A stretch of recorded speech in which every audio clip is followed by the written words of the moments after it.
Drama serial नूर जहाँ के आने वाले एपिसोड में आप देखेंगे कि सुंबल ये बात सोचकर बहुत परेशान है कि सफ़ीर उसे अपनी ज़िंदगी से निकाल देगा।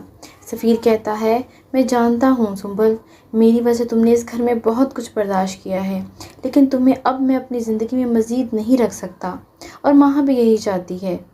सुंबल कहती है, मैं कहाँ जाऊँगी, मेरा इस दुनिया में मेरे चचा के अलावा और कोई नहीं है, और मेरी शादी के बाद तो उन्होंने मुड़कर भी नहीं देखा। आप मुझे तन्हा छोड़ रहे हैं। सफ़ीर कहता है, सुंबल ठीक है, अगर तुम्हें यहाँ रहना है तो तुम्हें नूर मामा का हर हुक्म मानना होगा, उनकी हर बात पर हाँ करनी होगी। सफ़ीर, आप मुझे यहाँ पर नौकरानी बनाकर रखना चाहते हैं, वरना मेरी आपकी ज़िंदगी में कोई जगह ही नहीं है, और मैं ये सोच भी नहीं सकती थी कि मेरी शादी एक खुदगर्ज इंसान से हुई है, एक ऐसा इंसान जो अपनी दूसरी बीवी की खातिर पहली बीवी की हर खुशी को नज़रअंदाज कर देगा। आपको तो सिर्फ माँ की खुशियाँ नज़र आती हैं और मुझे बीच रास्ते में तन्हा छोड़ रहे हैं। दूसरी तरफ आप देखेंगे कि सफ़ीर भी माँ की मुट्ठी में है और नूर जहाँ भी माँ को ही अहमियत दे रही है, लेकिन अब नूर जहाँ को ये समझ आ गया है कि माँ हर चीज़ का बदला नूर जहाँ से ले रही है, और वो चाहती है कि नूर जहाँ का साया अपने बेटे पे भी ना पड़े। सफ़ीर माँ को कहता है कि तुम मामा के बारे में ऐसी बातें कैसे सोच सकती हो।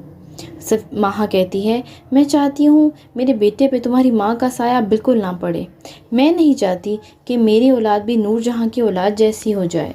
सफ़ीर कहता है, माँ तुम होश में तो हो, नूर मामा ने तुम्हें दिल से कबूल किया है, लेकिन तुम्हारी सोच उनके बारे में कितनी घटिया है। सफ़ीर, मैं यहाँ आना ही नहीं चाहती थी, तुम्हारी माँ मुझे यहाँ ज़बरदस्ती लेकर आई है, और वो वजह सिर्फ मेरे बेटे की है। अगर उन्हें इतना ही मेरा एहसास होता तो पहले ही मेरी शादी तुमसे कर देती, वरना उन्होंने तो तुम्हारी शादी सुंबल से करवाई, और वो भी इसीलिए करवाई क्योंकि सुंबल एक नौकरानी की तरह यहाँ पर ज़िंदगी गुजार रही है। मैं सुंबल नहीं बन सकती, मैं किसी की मुदाखलत अपने मामले में बर्दाश्त नहीं कर सकती। दूसरी तरफ नूरजहाँ मुराद की वजह से बहुत परेशान है। वो चाहती है कि मुराद को नूर बानो की ज़िंदगी से निकलवा दे। मुराद लेकिन कोई बात सुनने मानने को तैयार ही नहीं है, इसलिए वो शाह महल चला जाता है, और नूरजहाँ हुनैद को कहती है कि मेरी ख्वाहिश है कि तुम किसी भी तरह मुराद को वहाँ से निकाल कर इधर लेकर आओ। हुनैद कहता है, माँ आपको क्या हो गया है, आप कैसी बातें कर रही हैं, मुराद कभी भी नूर बानो को नहीं छोड़ेगा। लेकिन जब हुनैद अपनी माँ की आंखों में आंसू देखता है तो वो ठान लेता है कि वो नूर बानो को किसी सूरत नहीं छोड़ेगा।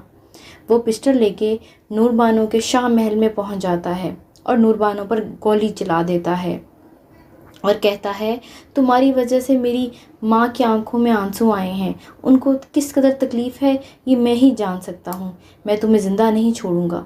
लिहाजा वो उसको गोली मार देता है और गोली उसके बाजू में लगती है, लेकिन नूर बानो को इससे कोई जानी नुकसान नहीं होता और वो बाल बाल बच जाती है।